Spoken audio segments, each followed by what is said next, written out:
So Alabama continues to identify needs and answer those needs via the transfer portal. Today, we need to talk about the newest addition for the Crimson Tide, an offensive lineman who's transferring from MSU, who some of the top offensive line coaches in the nation were after. And of course, we're talking about Geno VanDeMark. We need to break down why this is such a big win, why Alabama fans should be excited, and everything in between. But before we can, as always, y'all know the drill. I have got to hear from you. Hop down to the comments, give me a Y for yes, N for no. Are you excited about the addition of Geno VanDeMark? And let me know what you're thinking. If you're new to the channel, be sure to subscribe, hit that bell notification as I do constant college football content. You don't want to miss any of it. And if you enjoyed the content, be sure to like and comment down below. But having said all that, let's jump right into this. And first and foremost, who is Geno VanDeMark? Well, as I alluded to in the intro, he finds his way to Alabama by the way of the transfer portal where he had played for Michigan State. And one of the things that initially caught my eye about this is that he has a pre-existing relationship with Coach Cap. And in my opinion, that's a real big positive. Because when we look at this Alabama offensive line, there are areas that you need to be excited about. Getting back Caden Proctor was a huge win. Making sure that Tyler Booker and Jaden Roberts are going to enter the season happy and healthy, huge win.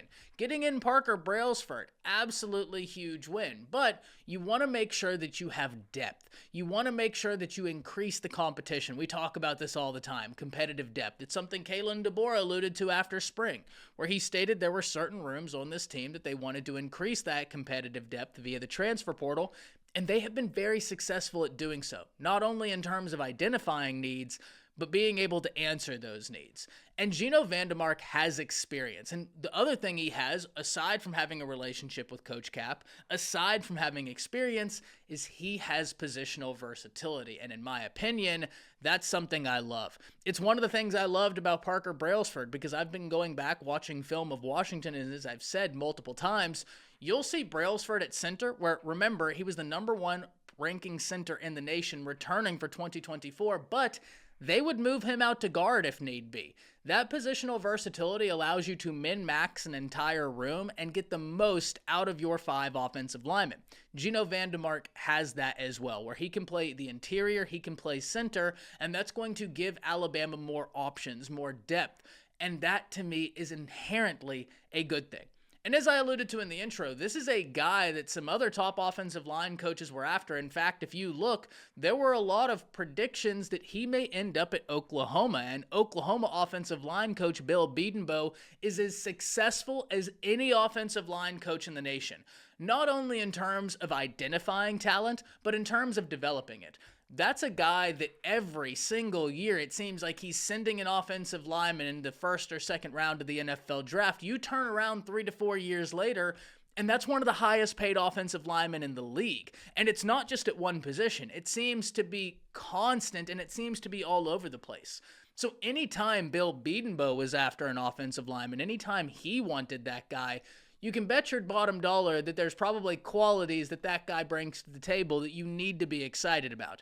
When you mix that with the positional versatility and the former experience with Coach Cap and just experience in general, I think this is a move that should excite Alabama fans. But this isn't the only move they've made via the transfer portal in the offensive line. Remember, we just talked about Caden Proctor.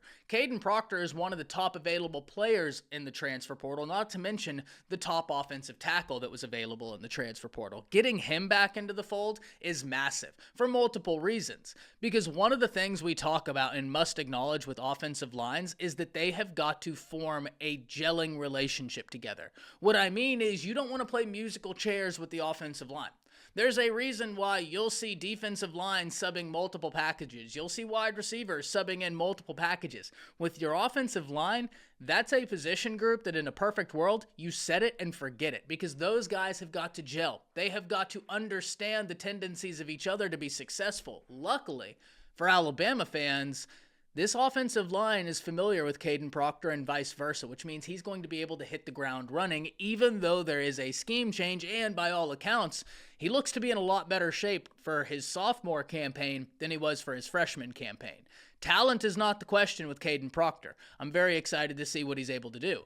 But then you also got in a transfer from Texas A&M and Bertrand. So now you've added 3 offensive linemen via the transfer portal, really 4 offensive linemen via the transfer portal. Parker Brailsford coming from Washington, having been with Kalen DeBoer and having been one of the highest graded offensive linemen in the nation, certainly the second highest graded center in the nation.